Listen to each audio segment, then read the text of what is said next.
All right, good morning, everybody. You knew this was coming as promised. Beating the odds with Beeb. Breakdown prediction.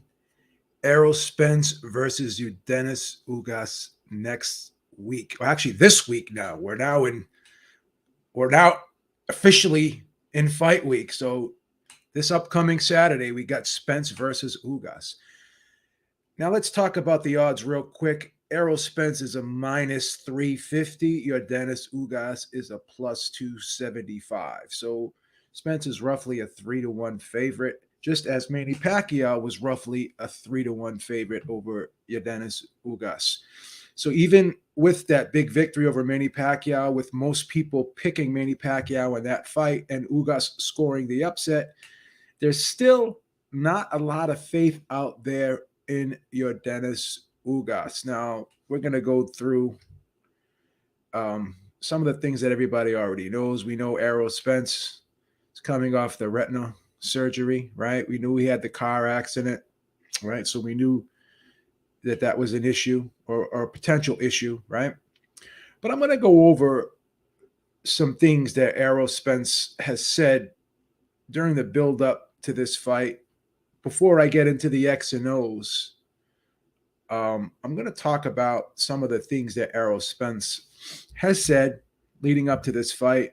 And I feel as though he told on himself a little bit. And, you know, if you're a Spence fan, right, and if you're picking Spence in this fight, these are things to think about. These are things to think about, right? So said he was 70% going into the fight with Danny Garcia. And when Brian Custer was interviewing him, he asked him, well, why were you 70%? And he said, well, you know, there were still some aches and pains that I had from the accident. And we never knew this. I mean, we thought that he was 100%. And obviously, we could speculate, and Eric and myself speculated that there's got to be, and there was possibly some residual effect from that accident. It was a major accident. He got thrown from the car. No broken bones, but we still don't know the total residual effect of that accident. And we still don't know if in years to come, and again, wish him the best, not wishing anything bad on him, but we still don't know as time goes on if there's going to be any damage, residual damage that's going to come out later, right? So by him saying that there's still aches and pains, and there was still aches and pains going into that Danny Garcia fight, that means he really wasn't fully recovered from that accident, right? Really wasn't, right? Then he's in sparring and gets punched in the eye, and then there was a pop, right? And then the retina just tore, right? Okay, that it happens, right? It happens, right? Sugar Ray Leonard, he tore his retina, but most speculate it was from the damage that he took in that Tommy Hearns fight, right? So we don't know if the car accident, helped start the damage to that retina, and then being in sparring just got hit there.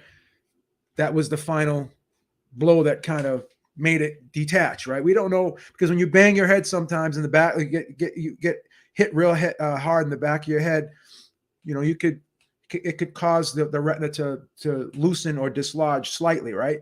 So who knows if it wasn't slightly torn from the accident and then just being in sparring, it got fully damaged. We don't know, right? But again, he's coming off this retina surgery. We've seen Sugar Ray Leonard come off his retinal surgery, but after he got his retina surgery, he was off for a while, right? He was off for a while before he came back and fought Kevin Howard, right? He took about 3 years off before he came back. 2 or 3, I think it was 2.5, 3 years before he came back and fought Kevin Howard. And he had a lackluster performance. He actually got knocked down in that fight. And it looked as though he was a little bit gun shy, a little bit hesitant. He was second guessing himself in that fight, Sugar Ray Leonard, right? So we have to ask questions. Will Errol Spence be a little gun shy in this fight with Yordenis Ugas. Then he said another thing, and this was during the Fight Camp 360, the build up, the shows they do. He said, "I've always had a problem making weight my whole career, and this is the first time that I've gotten a nutritionist to help me make weight." Right? That's another telltale sign of having an issue, a long-lasting issue, right?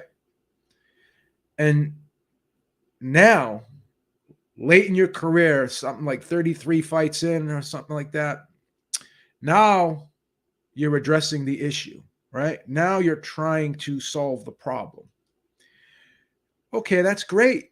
It's great that you're taking ownership of the problem and and trying to solve it now. But what about all those years of damage that you've done to your body, walking around at 180 pounds, sometimes 190 pounds, as you've said, right? And then having to lose all that weight. It's one thing doing it a couple times, but if every camp you're killing yourself to make weight, you're doing a lot of damage to your body, right? And that's going to have a lasting effect as your career goes on. So who knows how much damage he's done to his body, how many years he's taken off his career by killing himself for so long trying to make weight. And now all of a sudden, now you've decided to correct the problem. What happened before? So for me to just sit there and say that, there could be a time where there's always that one fight where you stay at a weight class too long and then you just hit the wall. This could be that fight. Who knows? Because he's already talked about moving up to 154. So if you've always had problems making weight, right? You've always had problems making weight, and now you're just correcting it after all that time. You have to ask yourself, how much damage, how much stress have you put on your body over the years trying to kill yourself to make weight, right? And here's another thing he said. Well, I wasn't always focused on boxing. I sort of had one foot out the door, right? Really? And you've been a champion for a long time now, and you having one foot out the door. Where's your mindset at? Like, if you really totally vested in this boxing game? And again, I'm not trying to shit on Errol Spence. I'm not trying to character assassinate Errol Spence. As a human being, he seems like a great person, great father. Watching him interact with his family, his friends, he just seems like a great guy. He seems like a guy that I could definitely hang out with, be friends with. I'm not trying to shit on Errol Spence. I'm just going by the things that he said. So he said he's had one foot out the door. So you have to ask yourself, how vested has he really been lately in boxing? Out there drinking, out there partying, right? Blowing up in weight in between fights, right? Car accident, still feeling the aches and pains from the car accident, right? Now you got the retinal tear. He's got a lot of things working against him, right? I want to say he's about 33, 34 years old, right? So he's not a young guy. So you can't abuse your body when you're in your going into your mid 30s and expect to recover like you did when you were in your mid 20s, right? You can't. Body's just not going to react that way, right? So there's a lot of things working against Errol Spence, and he's openly told us some of these issues, right? He hasn't kept them secret. One foot out the door, right? Always had a problem making weight, feeling the aches and pains from the car accident in the Danny Garcia fight, right? Having that pop in sparring, right? Big pop in sparring, right? So he's going to go back into the ring. About a year and a half later, right? So there's going to be some inactivity, right? There's definitely going to be some inactivity here. There's going to be some residual effect still from the car accident, I believe. I don't think he's 100% fully recovered from that car accident. I could be wrong. But to sit there and think that there's no PTSD from that, right? I don't know, man. I don't know. So let's get into the X's and O's now. Errol Spence has always been a dynamic fighter. He's been a pressure fighter, a guy who stalks his opponents, walks them down, usually backs them up against the ropes, and backs them into a corner, right? And that's where he starts unleashing that vicious body attack. And while he's breaking you down to the body, forcing you to bring those hands down, then he comes back up with the short right hooks and those short left uppercuts, short straight lefts on the inside. He's an excellent inside fighter. We saw him chew up a lot of guys early in his career by walking them down, pushing them back, and backing them into a corner and just grinding them down and getting them out of there, right? Never really been a one-punch knockout guy, but he's just been a guy who's thrown a lot of punches, really, really good on the inside, really fluid combination puncher on the inside, right? And a lot of guys just could not stand up to the pressure. And he's got a great jab. The good thing about his jab is he's really good at changing levels with his jab. It's not a predictable jab. A lot of times bends his knees. He'll throw it. He's really good at throwing it to the body. Throws his jab a lot like Floyd Mayweather used to throw his, right? But obviously he's the southpaw. So he's really good at moving that jab around, and he's really good at using that jab not only to open up shots, but it's really a heavy, hard jab that pushes guys back, right? So he's definitely been a strong fighter, really good at catching shots on the glove. Not a big guy with head movement, but he was really good at keeping that high guard and catching shots, catching and shooting. But for the most part, he's been a stalker. He's been a guy who's imposed his will on guys, right? He's imposed his will on guys, right? And he grinded them out of there. Now you may say, B, but what about the Mikey Garcia fight where he actually boxed in that fight? Yeah, he boxed in that fight, but if you really look at that fight, that was a fight where he really didn't throw a lot of power punches, right? Threw a lot of jabs, right? And you say, well, B, how was he able to outbox Mikey Garcia? Well, again, Mikey Garcia is a guy who's not the quickest guy on his feet, right? And not a great guy from the outside. He's more of a mid-range guy. He's a counterpuncher. And Mikey Garcia was waiting on Errol Spence to come in and make that mistake. But Errol Spence gauged the distance, and he basically won that fight with a jab. Similar situation with Danny Garcia. Another instance where he fought another guy who was a mid-range guy, didn't have the quickest of feet, right? Didn't have really quick footwork, and he was able to have his way, on the outside using his reach and basically winning that fight once again with the jab, right? So we saw a different Errol Spence in both those fights, and quite frankly, we started to see a different Errol Spence in these last couple fights. We've seen an Errol Spence who, to me, has somewhat lost that edge, right? I'm not going to say he's lost that killer instinct. I'm not going to say that he's not still a threat, that he still can't hurt guys, that he still can't get guys out of there. But what I've seen from Errol Spence is a guy who's starting to throw a lot less power punches, and he's really relying more so on the jab now. He's not trying to back guys up, not trying to walk guys down. I'm seeing a guy who's approaching fights differently now. I'm seeing a guy who's not willing, I'm not saying he's not willing. He's not trying to impose his will on guys anymore. Now he's trying to win fights and win them by not being as offensively aggressive as he once was. Now he's trying to win fights by outboxing guys. And you ask yourself, well, why is he doing that? When I see a fighter who's always been that aggressive guy, right? That stalker guy, that guy who's always walked guys down, tried to impose his will on guys. And again, it's a smart pressure because he's always coming behind the jab. He's always bending his knees. Um, he's always changing levels. He's not just walking in irresponsibly.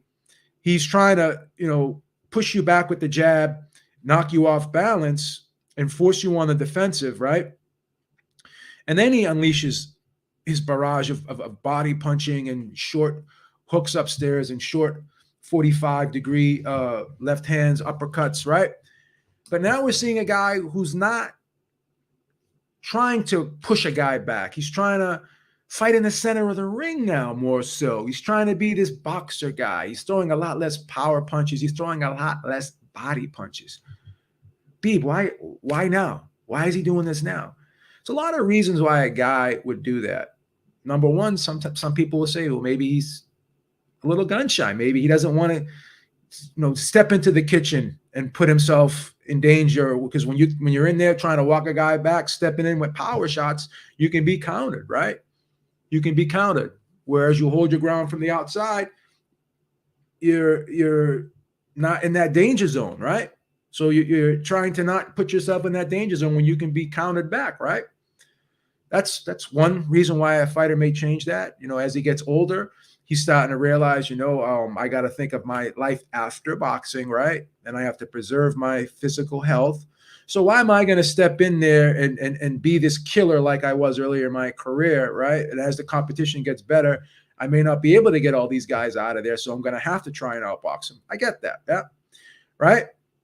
But when you see a guy do a complete 360, right? A guy who's always been that stalker guy, who's been that aggressive guy, pushing guys back, walking guys down, wearing them out. Now all of a sudden he's not doing that anymore in his last couple fights. You have to ask yourself, is it because he's thinking about life after boxing? Is he thinking about, I don't want to take damage? Is he thinking about, maybe I can't get these guys out of there? What am I going to do if I'm stepping in, throwing a lot of power shots, exerting a lot of energy, and then midway through the fight, when I'm starting to enter the championship rounds, I'm exerting all this energy, and this guy is still there. How much will I have left in the tank, right? So you have to ask yourself: is he second guessing himself? That's one thing you have to ask yourself. Is he somewhat gun shy? Is there some PTSD because of the car accident? Is there some PTSD because of is there going to be some PTSD because of the retinal tear? Is he going to be concerned about taking damage in this fight? Because we've seen a change even before the car accident, where again, that power punching output has gone down. That body punching attack has gone down, and he's thrown a lot more jabs, more so in these last couple fights, and a lot less power punches. So you have to ask yourself: is it because he doesn't want to engage as much? He's trying to not be that aggressive guy anymore, because by being that aggressive guy, he puts himself in more danger to take more damage, right? So is he thinking more about not taking damage? Is he a little gun shy, or has his reflexes dulled a little bit, where he's jabbing, and he sees the opening, but he can't follow up with the power shots? So those are a lot of questions you have to ask yourself. Nevertheless, even with that, he still has won the fights, right? But we are starting to see a different Errol Spence, and you have to couple that up with the car accident, the retina damage, coming out saying he's always had a problem making weight, 1 foot out the door. We've seen the lifestyle outside the ring. All these things after time will have an effect. And to me, it seems as though they have had an effect on Errol Spence. He came back and beat Danny Garcia, which is a solid win. But Danny Garcia, let's be realistic, with all due respect, has never been a force at welterweight. What did he win? His WBC title, a vacant WBC title, beating Robert Guerrero, who was past his prime. He's never beat anyone on the top level at welterweight, Danny Garcia, with all due respect, right? So even with all that, Errol Spence has never been a guy who's been fast on his feet. He's never been a guy who's been a guy who's moved a lot. He's to me, he's been a guy who's moved in straight lines, right? He's never really been that crafty guy who gives you angles, steps around you. Not a type of guy who's slick, who turns you, but he's really good at placing his shots well. He's a good combination puncher, and he's a strong puncher. He's a sharp puncher, right? And offensively, he's a very good fighter, and he's a solid fighter defensively. I mean, does parry and catch the shots well, right? Can counterpunch a little bit, and he's got a vicious body attack when he unleashes it. But again, he really hasn't committed to fighting like that in a while. But his jab is really good. You know, he knows how to throw it at different speeds. He knows how to throw it by changing levels. So you got to give him credit. He still has that great jab, but to me, I'm starting to see some of that other stuff that he used to do. It's not there anymore. You know, I hate being that punch stat guy, but I went back and looked at some punch stats because a lot of times when I see something and I see patterns or behavioralisms of a fighter, I go back and like to look at statistics and to see if it kind of measures up to what I'm seeing. And back in those Kell Brook days, right, he was throwing 35 power punches around, roughly landing 16, 17 power punches around. And these last couple fights, his power punch per round, his power punches per round have gone down to like 24, right? So he's throwing a lot less power punches, and he's really trying to be this boxer. He's really been focusing more so on the jab, like I said, not to beat a dead horse, right? So again, not the fastest guy on his feet. You know, doesn't really move his head a lot, but he's good at catching shots. Again, what he does well, but is he really as versatile as some of these other guys, like a Terrence Crawford, like a Boots Ennis? You know, does he have that wide array of abilities? Does he have that expanded, versatile skill set? You know, you have to ask yourself that, right? You have to ask yourself that. Now let's look at Yordenis Ugas. Yordenis Ugas is a guy who I like to describe as a guy who gets a lot out of a little. This is a guy that does not throw a lot of punches, but he lands at such a high rate.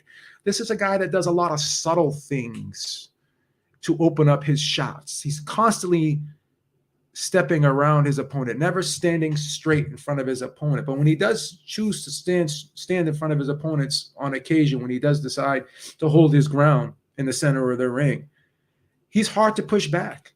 He's a strong guy. He's really good at holding his ground when he decides that he has to hold his ground, but he never stands in front of his opponent for too long. He's constantly making those little subtle steps to the side, constantly stepping around his opponent, constantly creating those punching angles, right? And constantly making his opponent have to reset their feet, right? And because he lands at such a high rate, there's not a lot of wasted motion from a guy like Yordenis Ugas. This is a guy who was a silver medalist in the 2012 Olympics, I believe, if I'm not mistaken. Correct me if I'm wrong in the chat. I know he won a silver medal in the Olympics, right? Definitely was a solid amateur, right? Does he move a lot like some of the other Cuban boxers, like an Irislandi Lara, like a Yordenis Gamboa? Is he that mover that uses a lot of movement, excessive movement? No. 2008. Thank you, Ryan. I couldn't remember if it was 2012 or 2008. Was it a bronze? Okay, thought it was a silver. Thank you so much. So he won a medal in the 2008 Olympics, which is a great accomplishment. Errol Spence was in I believe the 2012 Olympics, and he wasn't able to even medal. So whether that matters or not, it's a statistic, right? So like I said, this is a guy who gets a lot out of a little. right? He doesn't throw a ton of jabs, but he roughly throws around the same amount of power punches as he throws jabs, right? So once again, this is a guy who's a very accurate power puncher, right? He's a guy who doesn't stand in front of you. And when Errol Spence was asked, why he thought that Ugas wasn't tricky, because Brian Custer said that he felt as though Ugas was tricky. When Errol Spence was asked why don't you think he's tricky, he asked Brian Custer, well, why do you think he's tricky? And when you describe a guy as tricky, right? It's a fighter who is constantly giving you a different look where you have to guess what he's going to do next, which means he's not predictable, which means he's very versatile, which means it's hard to time when he's going to throw his punches and from what angles, right?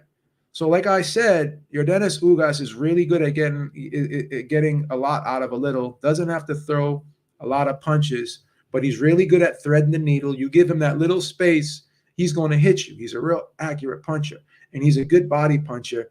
And he's not afraid to step in there and hold his ground with you when he has to.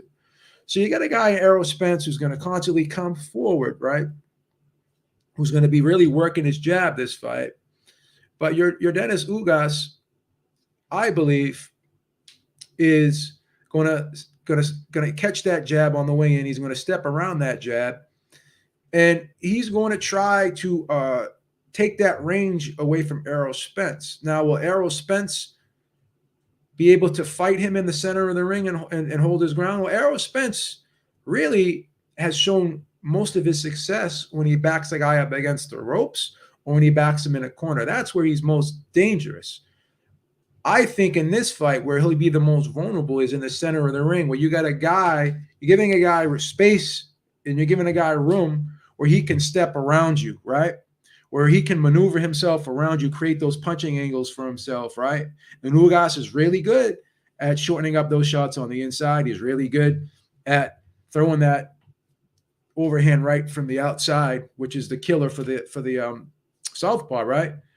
So for me, I think because Ugas is so good at reading his opponent's offense, because he's so good at reacting to what's coming at him, because he's so good at timing, right, and anticipating what his opponent's going to do, because he's so good at constantly moving, right, constantly creating punching angles, constantly forcing a guy to have to reset, shuffle his feet, right? When you're dealing with a guy, Errol Spence, who likes to move forward, right, in straight lines, and a guy who doesn't really come at you from angles, doesn't really use a lot of movement, right? He's a guy who's coming straight forward. We've never really seen Errol Spence have to fight off the back foot.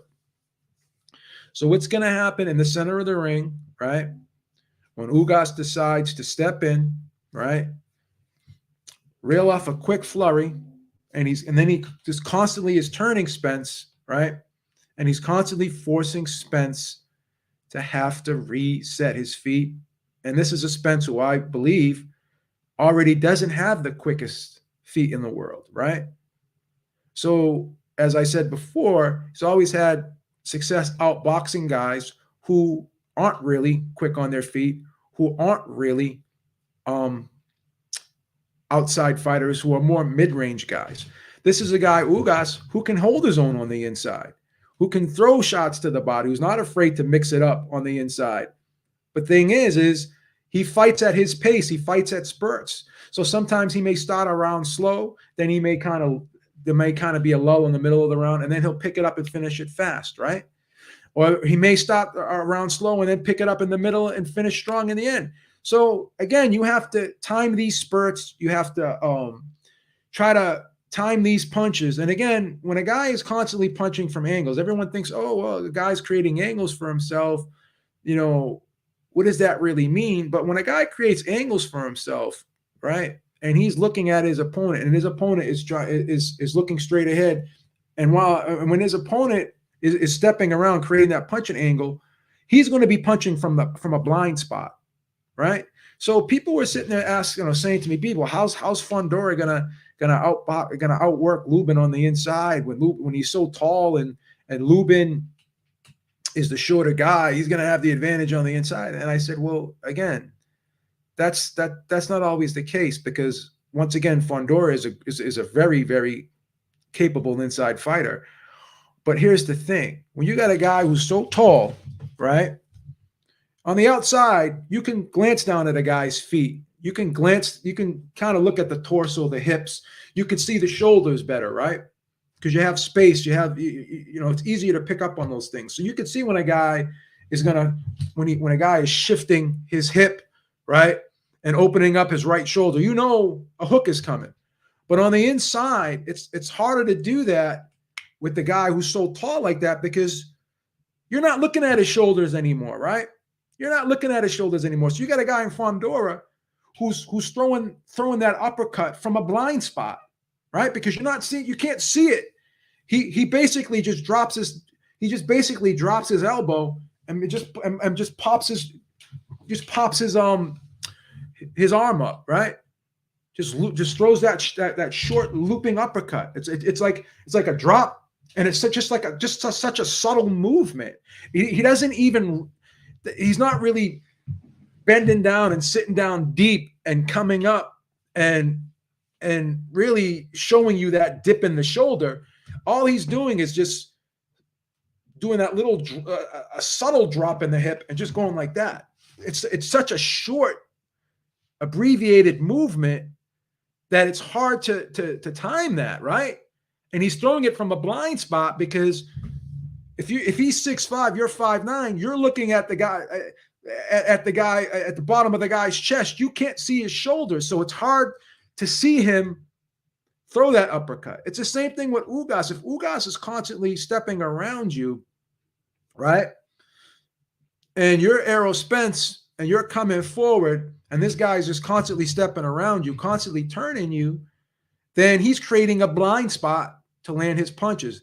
And what Ugas is really good at doing is he's really good at catching a shot, then stepping around his opponent, and then shooting his right hand right over the top, right? He's really good at doing that. So I could see, Ugas turning Errol Spence a lot in this fight, coming forward, planting, touching Errol Spence, right? And then Errol Spence is going to come back with the left hand, right? Catching the left hand, turning, right? He's going to catch the left hand, right? He's going to catch the left hand, and then he's going to turn him, and he's going to come over the top with the right. So look for the looping right hand of Ugas to be a really good weapon here, right? To be a really good weapon here. I think Ugas is going to have a lot of success counterpunching in this fight, right? And this could be a type of fight where you have it's going to be quality versus quantity. And you're going to have to make a decision. And the judges are going to have to make a decision.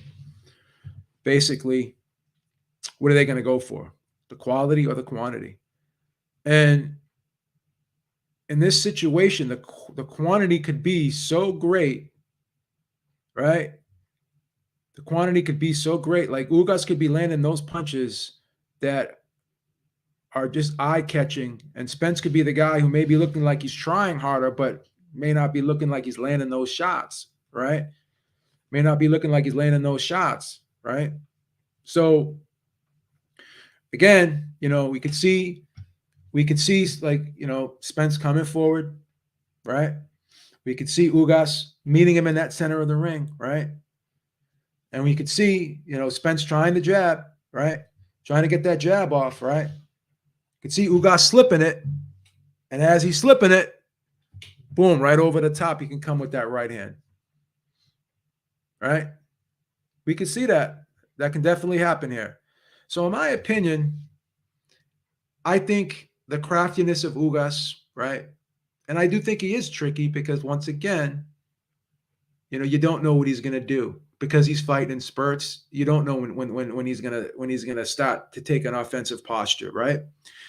And then even if he's not taking an offensive posture, and you come forward against him, he's really good at stepping around you. He's really good at catching and shooting.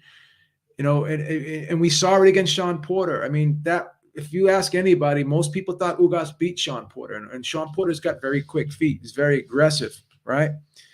But to me, I just thought Ugas landed the better shots, right? I thought he did a better job at catching Sean Porter coming forward. He was timing Sean Porter coming forward, and he was doing a great job landing that right hand. And when there were times when they were on the inside, he was dropping down, right? And he was going to the body well, right? Because he's another thing that Ugas does is he's really good at creating openings for himself. Really good at creating openings for himself, right? So again, you got a guy who gets a lot out of a little, who's a very good counterpuncher, a guy who's constantly moving and not standing straight in front of you, right? Constantly creating punching angles for himself. A guy who's not predictable. A guy who does mix up the shots in Ugas, right? And then you got a guy in Spence who is a very good boxer, but to me, he's not as versatile. It's not as versatile as Ugas. Now you can argue that Spence hits harder, but once again, Spence hasn't had a knockout in a while. He's not that one-punch knockout guy. And Ugas is a guy who's very defensively responsible. It's really hard to hit clean. Even when you do get a good shot off against Ugas, a lot of times he'll partially block it. And those shots that Porter was landing, a lot of times they were being partially blocked by Ugas, where Ugas, I felt, was landing the cleaner shots because he's really good at threading the needle. So in my opinion, you're going to see an Errol Spence I think Errol Spence is going to try and do what Porter did against Ugas. Porter was actually less aggressive against Ugas, and he tried to box him from the outside, right? And he let Ugas dictate the pace, right? He let Ugas dictate the pace. He let Ugas fight when he wanted to fight because he wasn't coming in as much. He wasn't using his in and out ambush style attacks like he normally did, right?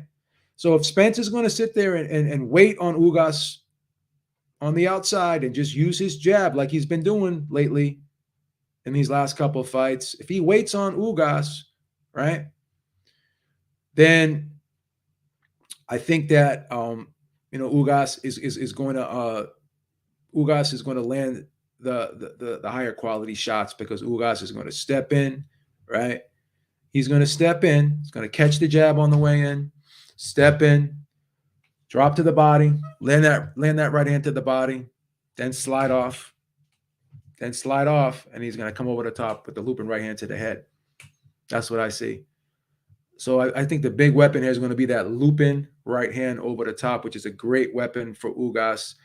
It's a hard punch to block because it's coming from a weird angle and it's coming from a blind spot.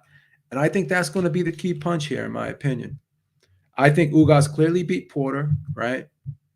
I think he clearly beat Porter because of that subtle movement, right? Because of the cleaner, more accurate shots that he was landing, where Porter was landing a lot of sloppy shots. I thought Porter's work was a lot more sloppy in that fight. I thought Ugas landed the cleaner shots, did the cleaner work. I really do. That's what I believe, right? So that's what I see coming, man. I see Ugas. I see Spence trying to fight this fight from the outside, dictating the pace of this fight with the jab. But Ugas is just so good at forcing guys to fight at his pace, forcing guys to fight the fight that he wants. Manny Pacquiao kept coming forward, and every time he kept coming forward, Ugas would catch the right jab, and as he caught the right jab, he would time Pacquiao coming in, catch the jab, boom, right hand. Catch the jab, boom, right hand.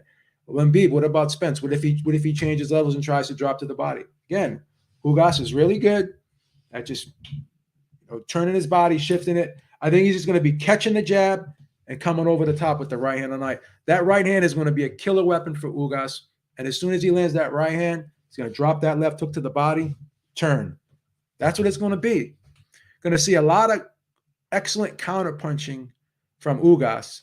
And I think when Ugas is forced to have to fight, in the center of the ring on the inside, that when they do get close at times in the center of that ring, I think he's strong enough to hold his ground, and he's smart enough to know just how long he has to stay in there to get his stuff off, and how to and when to step around, when to take that half step to his left and turn Spence. And as he's turning Spence, boom, right hand over the top. Block jab, block the jab, right? Block the jab, right hand, turn, left hook to the body, back over the top with the right hand. That's what's going to happen here, right? And we saw him do it against Pacquiao all night. Pacquiao, guy who has quick feet. This was the Pacquiao that beat Thurman, right? It's Pacquiao that outworked Thurman. Oh, well, he was 40 by the time he fought Ugas. Okay, yeah, but Ugas is what, 35, 36? He's no spring chicken either. We just saw a 40-year-old Gennady Golovkin destroy Ryota Murata, right? We just saw that happen, right? So to sit there and think that, Spence is just going to walk through a guy like Ugas, I don't know, man. I don't see it. I don't see it. So I think Ugas is very live here, and I predict that he's going to win a unanimous decision here. Maybe a split decision. I think Ugas is going to win a split decision, because once again, I think we're going to see a hesitant Spence. I think we're going to see a Spence who is less willing to engage, and I think we're going to see a Spence who's going to try and box more with Ugas, because once again, I don't think he's tricky. I don't think he's crafty. Again, a guy who's tricky is a guy who when you say a guy's tricky, it's a guy who you just can't figure out. You don't know what he's going to do. You have a hard time figuring out what he's going to do next, right? You have a hard time figuring out the pace of his fight, of how he's fighting, right? And Pacquiao tried to speed up the pace of that fight against Ugas, but every time he did, Ugas slowed it down, right? Because once again, when you come forward against Ugas, he's really good at blocking, catching, and shooting against you. He's really good at catching and shooting, and then stepping off to the side and turning you and forcing you to have to follow him, right? When you get a guy like Spence, who's straight lines, right?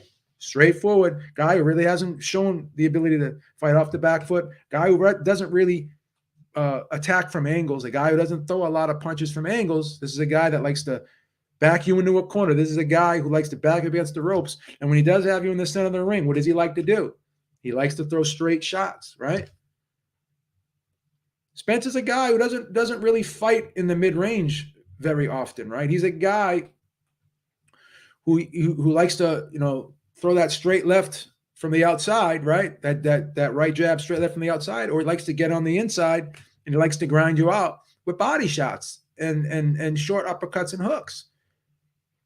Where he's the most vulnerable is in the mid-range, in my opinion, right? And even Kell Brook had some success against Errol Spence in the mid-range, right?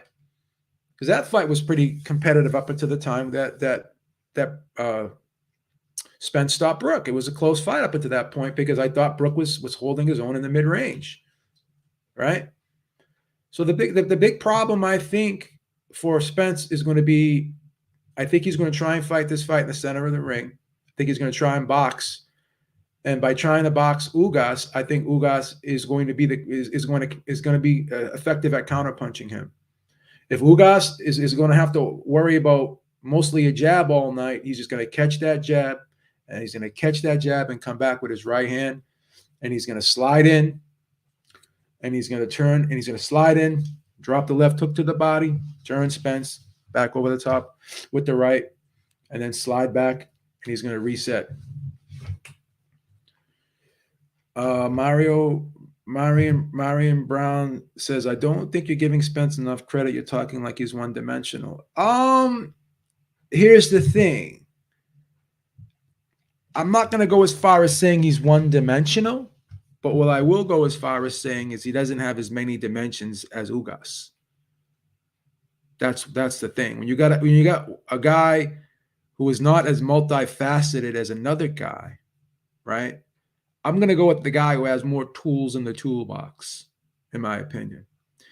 And even though I had Spence winning the Porter fight 8 rounds to 4, I saw some things in that fight from Porter that really showed me that Spence has a hard time dealing with guys who have quick feet, guys who can attack from angles, right? The thing was when Porter did get close to Spence, he smothered himself a little bit, right? Smothered himself a little bit. Ugas doesn't smother his punches. He goes just deep enough into the pocket where he can squeeze those body shots off, that left hook to the body, those uppercuts on the inside. He's really good, like I said, at threading that needle. He knows how to loop that right hand just enough where he can get it over the top and land it on you. So again, you got a guy in Ugas who's a very accurate puncher, right? Gets a lot out of a little, doesn't use a lot of excessive movement, but moves just enough to get out of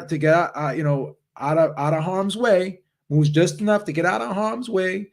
Moves just enough, right, to create that punching angle, and moves just enough to force you as the opponent to have to reset your feet and follow him around, right?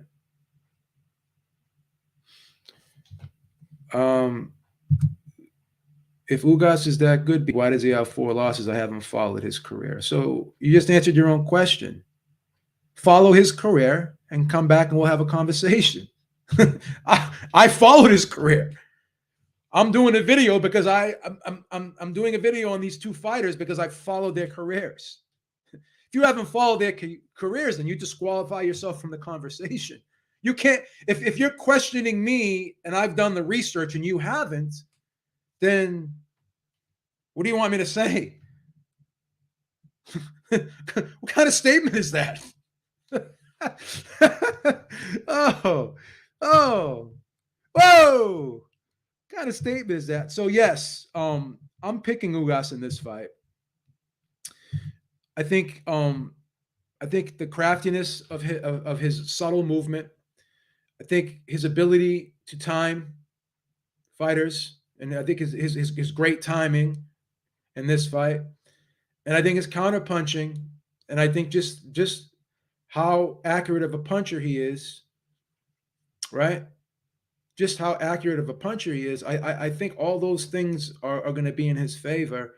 And once again, I still don't think this is going to be the best. This is not going to be the Errol Spence that we saw versus Kell Brook, and I don't think we're ever going to see that Errol Spence again.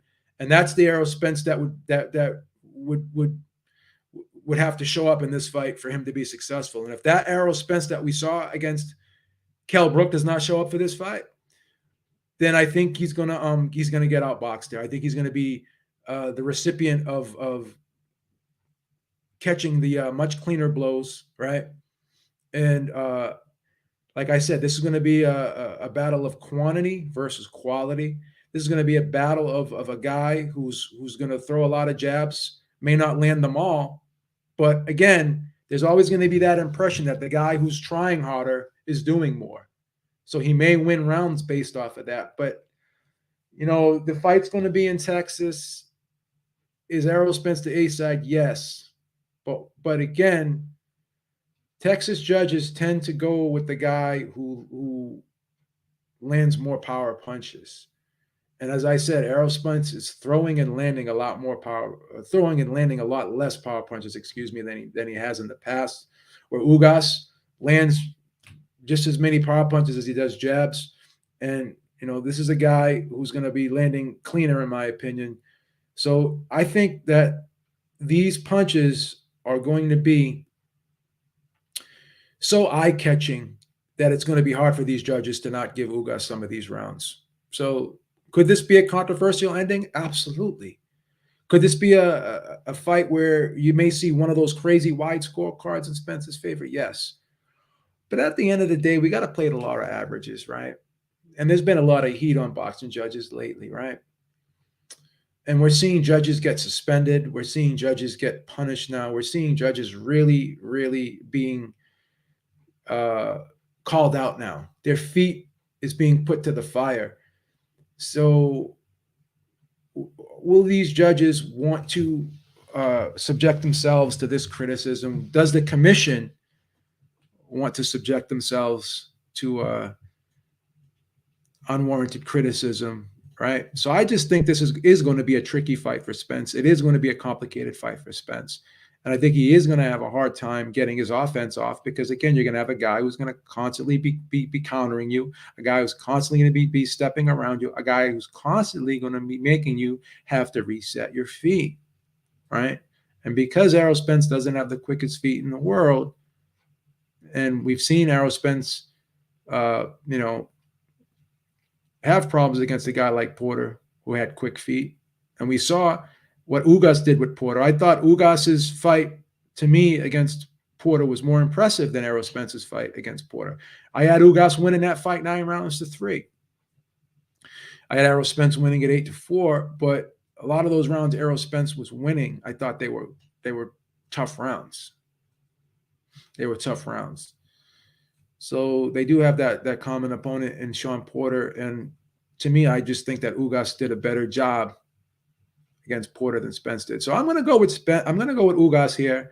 I'm going to take the plus 275. You don't have to, bet the lunch money here. You don't have to bet the mortgage payment or the rent payment on this fight.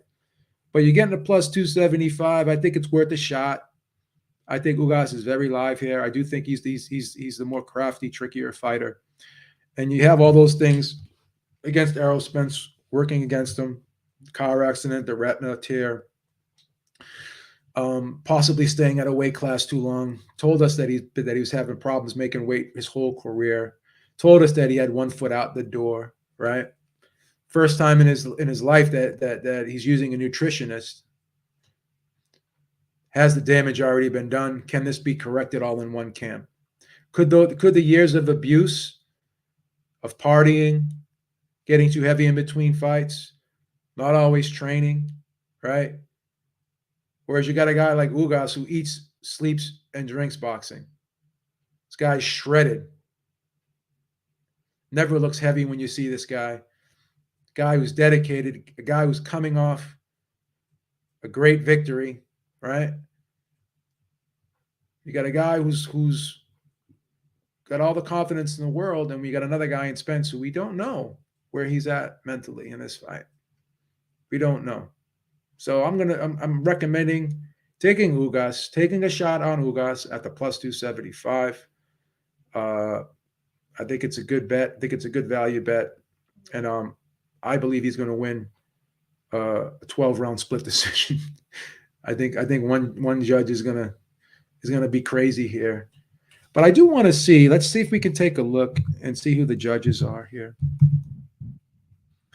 See if they already picked the judges for this fight yet. Let's take a look. If we can see who the judges are here. I'm wondering if all three judges are going to be from Texas. Okay. See if they have the judges already picked for this fight. All right. So TGB Promotions is promoting this fight, and it's a Texas Combative Sport Program is the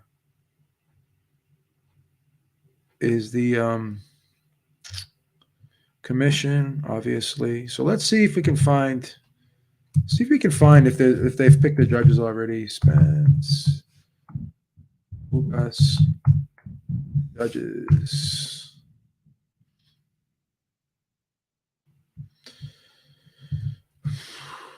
Yeah, I can't. They're not showing us who the judges are for this fight. I'm curious to know why not. But it's going to be in the AT&T Stadium, right? But let's look at the Danny Garcia fight, which was at AT&T Stadium, right? And we'll look at the judges here. You had Tim Cheatham, right? And where was Tim Cheatham from? Tim Cheatham was he's from Nevada, right? So you had a Nevada judge in that last fight. So Tim Cheatham is from Nevada, right? And let's look at we had Barry Linderman. Right. I know Steve Weisfeld, I believe, is from New Jersey. He was another judge. So yeah, so Barry Linderman who's from North Carolina. And I think Steve Weisfeld, if I'm not mistaken, is from New Jersey. Let's double check that. Yeah, he's from New Jersey. So you had 3 neutral judges last time. So I don't see why we wouldn't have 3 neutral judges this time. We'll see. I don't know. I'm picking Ugas, guys. I think Ugas is very, very live. That's how I see it. All right, make sure you check us out, the Ringside Reporter podcast tonight, 6 p.m. Eastern time with myself and Eric Lauda. We'll be going over this weekend's fights. And yeah, it was a great weekend of fights, very entertaining. Shout out to Gennady Golovkin. I didn't think he could do it, but he did it, proved me wrong. I told everybody that Fondora would beat Luban, and he most certainly did in very impressive fashion. You can't win them all, but we'll take the Lubin, we'll take the Fondora win, and it is what it is. All right, guys. Until next time, Beeb is out. Talk to y'all soon. Peace out. Yordenis Ugas plus 275. Yes, I am picking Yordenis Ugas to beat Errol Spence this Saturday. Peace out, everyone. Take care.